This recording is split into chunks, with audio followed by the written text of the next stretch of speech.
우리 함께 말씀 보도록 하겠습니다. 말씀 고린도전서 11장 우리 1절 2절 말씀 함께 한 목소리로 우리 합독하도록 하겠습니다. 고린도전서 11장 1절 2절 말씀입니다. 우리 함께 한 목소리로 합독하도록 합니다. 함께 읽습니다. 시작.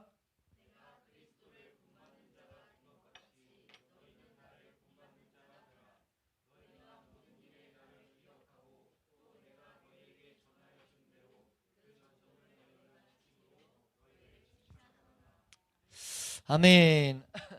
네, 우리 오늘 이 말씀 가지고 우리 사도신경에 대해서 우리가 말씀을 함께 보려고 합니다. 한번 따라할까요? 사도신경.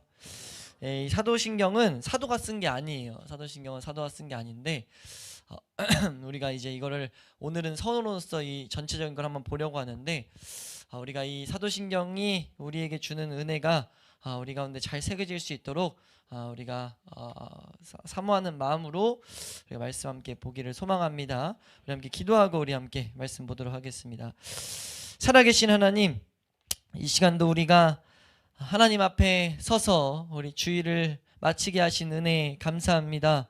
하나님, 우리가 오직 하나님의 은혜 가운데 하나님의 날개 안에 있어야 함을 놓치지 않게 하여 주셔서 그것이 더욱더 사모되게 하시고 하나님 그 길을 더욱더 우리가 열심히 하나님 감사함으로 찾아가는 우리 교회가 되게 하여 주시옵소서.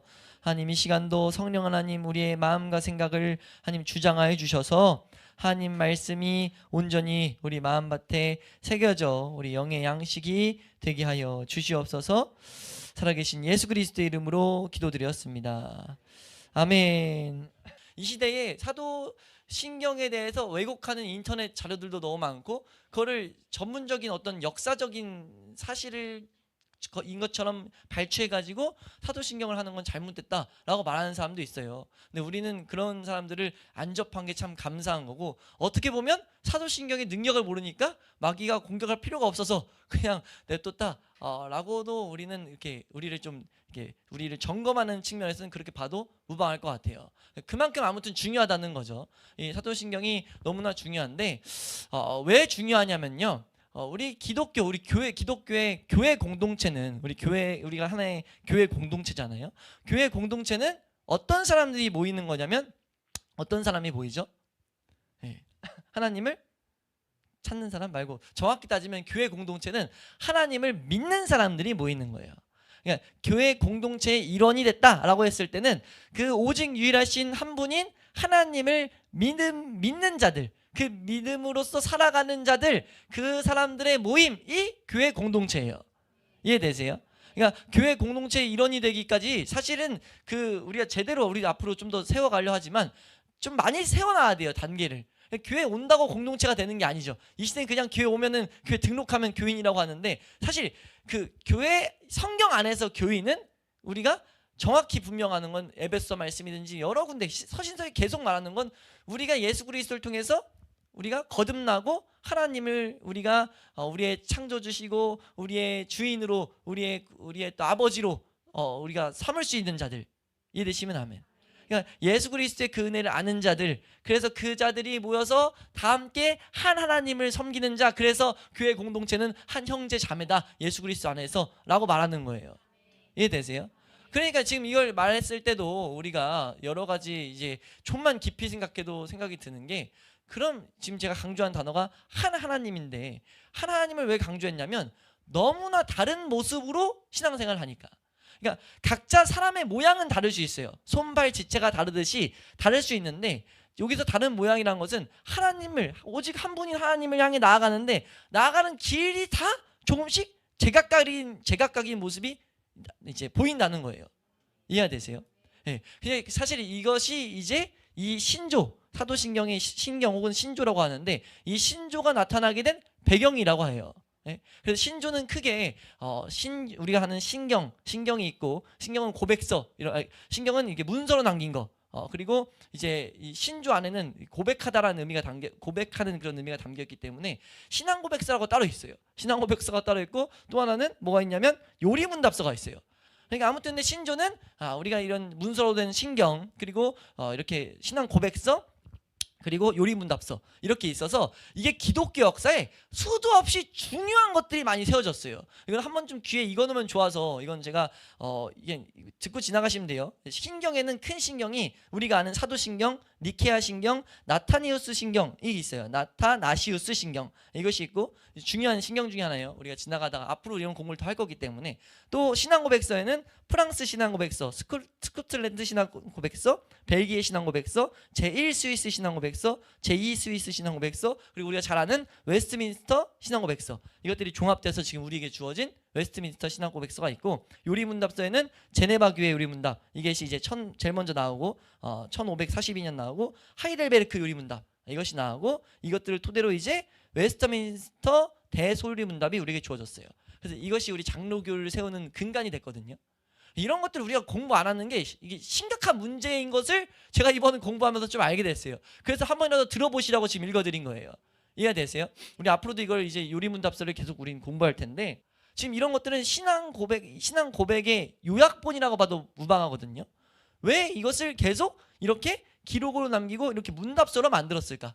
이걸 우리가 제대로 이 사도신경 서론에서 제대로 한번 생각해 봐야 되겠다 해가지고 그것을 우리가 크게 우선 두 가지를 생각해야 됩니다. 그러니까 사도신경이 왜 우리에게 주어졌고 이 사도신경은 모든 신주의 첫 번째거든요. 그러니까 사도신경의 기원을 쫓아가면 1세기로 나오더라고요. 그러니까 이걸 공격하는 사람들은 이 사도신경 우리가 지금 외우는 사도신경은 16세기에 나왔어요. 지금 우리의 포맷 우리가 지금 이렇게 해서 전능하신 하나님 이렇게 쭉 외우는 거는 16세기에 드러났어요. 이렇게 정리가 됐어요. 그래서 이거는 로마 카톨릭 거다. 로마 카톨릭에서 세례 주기 전에 고백하게 할 때 이걸 썼거든요. 그거를 왜 지금 와서 우리가 쓰냐 해가지고 이거는 개신교에 뭐 잘못됐다라고 말하는데 이건 진짜 공부 안 해서 나온 거라는 거죠. 왜냐면 너무 중요하기 때문에. 그래서 이것이 나온 그 시점을 쫓아가 보면은 1세기로 돌아가요. 1세기에 가가지고 어떤 일이 있었냐면 우선 첫 번째 이유는 우리가 지금 좀 전에 말했지만 오직 유일한 하나님을 믿는단 말이에요. 그럼 그 유일한 하나님을 믿는 게 뭐냐에 대해서 정확하게 지침, 기준이 될 것들이 필요했다는 거죠. 교회의 일원이 되기 위해서 하나님을 믿어야 되는데 그냥 내가 가지각색으로 믿는 모습이 막 발생하는 거예요. 그러다 보니까 이제 그러면 안 되고 성경에서 말하는 것 오직 그 유일한 성경의 근거를 우리가 좀 세워놔야 되겠다 해가지고 이 교회의 일치, 믿음의 일치를 이루기 위해서 이 사도신경이 나왔어요. 두 번째 이유가 이제 좀 더 중요한데 이 일치를 이루게 되는 것을 좀만 더 생각해봐도 좀 전에 설명드렸다시피 가지각색으로 믿게 됐단 말이에요. 이해되세요? 그 이유가 뭘로 나오냐면 예수님 오셨을 당시에 우리가 잘 알 법한 인물들이 이미 철학 사상을 만들어 놨는데 누구냐면 많이 이름이 있더라고요. 근데 지금 제가 딱 기억해도 알만한 사람들 소크라테스, 아리스토텔레스 그리고 플라톤 이 사람들이 그 헬라 이 성경의 배경이 되는 그 성경 예수님이 오셨던 그 그리스 로마 그쪽에서 이미 사상을 잃어버렸었어요. 사상을 잃어놨어요. 그러니까 학파들이 막 생겼었어요. 이해가 되세요? 그래서 나의 스승은 뭐 플라톤이야. 나의 스승은 뭐 아리스토텔레스야. 그래서 아리스토텔레스주의, 플라톤주의 이렇게 해서 막 학파들을 잃었었거든요. 이게 성경이 처음 딱 쓰였을 때, 그러니까 이제 예수님의 제자들이 서신서들을 막 쓰잖아요. 이제 하나님이 놀라운 은혜로서 신앙의 기준들을 세워주기 위해서 하나님의 뜻을 전달하기 위해서 사도들을 택해가지고 성경을 썼단 말이에요. 성경을 써서 주는데 받는 교회들 안에 그런 사상을 배운 사람들이 있는 거예요. 이해가 되세요? 그러다 보니까 그 사상을 가지고 성경을 해석하는 거죠. 성경을 해석하는데 자기 맘대로 해석하기 시작한 거예요. 그러다 보니까 하나님은 분명 한 분인데 따르는 길들이 제각각이 생겨버린 거죠. 그래서 그 사도들의 제자를 이제 교부라고 하는데 그 교부들이 보통 이 사도신경을 만들었다라고 지금 기원이 밝혀져 있는데 그 교부들이 생각한 거죠. 내가 죽기 전에 우리들이 이제 죽기 전에 우리 스승인 사도들로부터 배운 거, 이 사도들이 하나님께 인도하는 길로 제시한 이 성경을 왜곡하지 않도록 우리가 뭘 믿는지를 제대로 체계화시켜 놓자. 이걸 일치를 만들어 놓자 해가지고 처음 등장한 게 사도신경이에요. 그래서 이 사도신경을 토대로 아까 말씀드렸던 여러 가지 신경들이 이제 막 신조들이 등장하는데 그것이 등장할 때마다 뭐가 기반되냐면 이단들을 대적하기 위해서 이단들로부터 우리가 믿음을 지키기 위해서 하나님께 나가는 길을 지키기 위해서 이 신조들이 하나씩 계속 생긴 거예요. 이해되세요? 실제로 우리 말했던 이 1세기에 어떤 이단이 생겼냐면 플라톤. 이게 플라톤주의에서 뭐가 나왔냐면 성경에 등장해요. 영지주의라고 등장하는데 영지주의가 플라톤 때문에 나온 거더라고요. 플라톤의 이원론이라고 근데 이제 이원론이란 그것 때문에 영지주의, 성경을 그게 딱 맞아떨어지는 거예요. 자기가 봤던 거, 오늘 오전에 우리 봤던 것처럼 내 경험한 대로 성경의 깊은 곳까지 사사로이 풀려고 막, 그래서 베드로서 3장 16절 같은데 성경은 사사로이 풀 것이 아니다 라고 말하는 게 그런 영향도 있는 거예요. 자기 철학적인 지식으로 이해 안 되는 것도 막 이해해 버리려고, 자기 생각으로 해석하려고 하다 보니까 그 사상을 이용하는데 사상을 이용하니까 해석이 되는 거야. 이해되세요? 그래가지고 그것들이 그렇게 믿는 거 아니야, 그거 너희가 성경에서 말하는 거 아니야 라는 것을 가르치기 위해서 이제 사도신경이 이게 신조들이 우리에게 주어져요. 그래서 사도신경의 가장 핵심은 삼위일체 하나님을 믿는 겁니다. 그래서 사도신경을 이건 사도가 쓴 게 아니라고 좀 전에 말씀드렸어요. 근데 이걸 누구는 이제 12사도가 한 마디씩 썼다 이렇게 말하는 경우도 있는데 전혀 근거가 없는 얘기입니다. 지금도 좀만 치면 12사도가 한 문장씩 썼다라고 이제 하는데, 왜 그러냐면 사도신경을 나누면 크게 세 부분으로 나뉘어요. 우리 앞으로 보게 되겠지만 성부 하나님에 대한 내용과 성자 하나님의 내용과 우리가 성령 하나님의 뭘 믿는지, 이 각각 각 위격에 대해서 뭘 믿는지를 정리해놨단 말이에요. 그걸 좀 더 분해하면은 12문장이 나옵니다. 그래가지고 그걸 바탕으로 12사도가 이제 썼다라고 하는데, 뭐 그거는 뭐 전혀 그렇게 보면 오히려 인간적으로 쫓아가려는 게 더 커서 우리는 그런 것들은 더 깊이 생각하지 않기를 부탁드립니다. 왜냐하면 우리가 좀 더 공부하다 보면 그런 것들을 쉽게 접하게 되기 때문이에요. 대단히 체계적으로 그런 걸 접하기 때문이에요. 근데 우리가 사도신경을 통해서 올바로 하나님 앞에 나아가자, 이걸 위해서 지금 사도신경을 공부하는 건데, 올바로 나아가는 것을 공부한다가 또 딴 길로 가지 않도록 부탁을 드리는 겁니다. 이해되시죠? 그래서 돌아와서 이 사도신경을 이런 맥락에서 이 사도신경 같은 것들이, 신조 같은 것들이 우리에게 주어졌다라는 것들을 우리가 제대로 기억해야 될 줄로 믿습니다. 그래서 지금 우리가 한 가지 생각하고 갈 것은, 이걸 두 가지를 잠깐 이렇게 간단히 나눴는데, 지금 이 사도신경 자체가 이 원시 처음 교회, 사도행전의 교회 때 이런 문제 때문에 발생했다고 했어요. 어떤 문제냐면 하나님을 가지각색으로 믿는 모습 때문에. 이해되세요? 이게 그러니까 우리가 좀만 생각해 보면서 말씀은 항상 우리랑 적용해야 되니까, 하나님이 이런 말씀의 요약을 우리에게 남겨두신 것은 우리 각 시대, 그리고 모든 신조들이 시대별로 계속 생겼다고 했단 말이에요. 그럼 뭘 함축하는 거냐면 모든 시대마다 가지각색으로 믿는 모습들이 계속해서 발생했다는 거죠. 그럼 우리는 그것이 동일할까요? 안 동일할까요? 당연히 동일하다는 거예요. 우리도요, 우리가 무엇을 믿는지를 제대로 모르면, 무엇을 믿어야 하는지를 제대로 모르면 내 맘대로 믿어버린다는 겁니다. 내가 아는 하나님을 만들어낸다는 거예요. 그러니까 내가 원하는 하나님을 만들어낸다는 거죠. 그러면 그거는 오직 유일한 하나님이 아니에요, 그때부터. 근데 우리는 그렇게 하나님을 만들어낸다는 거예요. 마치 이스라엘 백성이 금송아지를 만들어서 하나님이라고 말했던 것처럼. 이해되세요? 그렇지 않으려면 그럼 뭘 해야 되냐 했을 때 오직 성경만을 쫓아가야 된다고요. 그럼 성경만을 쫓아갈 때 우리가 절대 주의해야 될 건 뭐냐면 성경을 올바로 해석해야 된다는 겁니다. 그걸 위해서 신조가 주어진 거예요. 그러니까 두 가지 이걸 대적하기 위해서 주어졌다 했는데, 어떻게 대적이 되냐 해서 봤더니 이 신조의 바탕으로 이제 그걸 다른 말로 교리적이라고 하는데, 그 교리적을 바탕으로 우리가 성경을 해석해야 다른 길로 안 간다는 거예요. 그렇게 해석하지 않으면 내 맘대로 성경을 해석한다는 겁니다. 우리가 지금 이 시대에도 마찬가지예요. 하나님께 음성 듣는다고 해가지고 음성 듣고 내가 이 성경은 이렇게 해석하는데 전혀 교회의 역사와 전통을 무시해요. 그건 문제 있는 거죠. 문제 있는 거예요. 그럼 그 전에 사람들은 다 어떻게 되는 건데? 무슨 말인지 이해가 되시나요? 그래서 우리는 그런 오류에 빠지지 않기 위해서 이 사도신경에서 뭘 믿어야 되는지를 가르친 이 내용들을 마음에 새겨놔야 된다는 겁니다. 반대로 이것을 잘 새겨놨을 때 어떤 유익을 기대할 수 있는 거냐면 올바른 길들을 찾아갈 수 있다는 거예요. 특별히 이 사도신경은 지금 거의 모든 올바른 교회들에 남아있는 이 고백이거든요. 그러니까 이 고백이 뭘 가르치는지를 제대로 우리가 찾아가면은 성경을 해석하는 데 있어서 엇나갈 일이 크게 없다는 거죠. 그러니까 이 가르침, 이 12가지의 우리의 지식 바탕으로 이 어떤 성경을 읽었을 때 이 성경, 이 가르침과 엇나가지 않는가, 엇나가는 걸 봤을 때 이거는 이 가르침을 부인하고 있는데 뭔가 이거 충돌되는데 했을 때 이거 왜 충돌될까 찾아가다 보면 내가 어떤 다른 사상들 때문에, 어떤 다른 철학적인 지식 때문에 그런 것들을 만들어냈다는 것을 발견할 수 있다고 말해요. 이해되세요?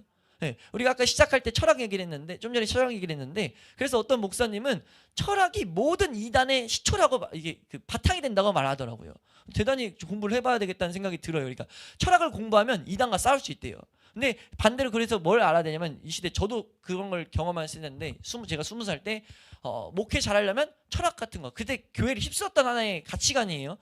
너희가 그 목회자들이, 목회 후보생들이 바로 신학 배우지 말고 먼저 학부는 철학과를 가라. 철학과를 가고 이제 대학원을 신학과를 가. 그러면 더욱더 풍성해져서 하나님 말씀 연구하는데 도움이 될 거다. 이런 것들이 덮고 있었어요. 근데 이제 그게 방금 맥락처럼 잘못된 것을 알아서, 이단을 잘못된 세상 풍조를 알아서 이제 알아가지고 대적해서 성경만을 오직 유일한 길로 제시하기 위해서라면 상관이 없는데, 이것이 성경을 이해하는 데 도움으로써 이런 얘기가 나온 거라면 이건 문제가 되는 거죠.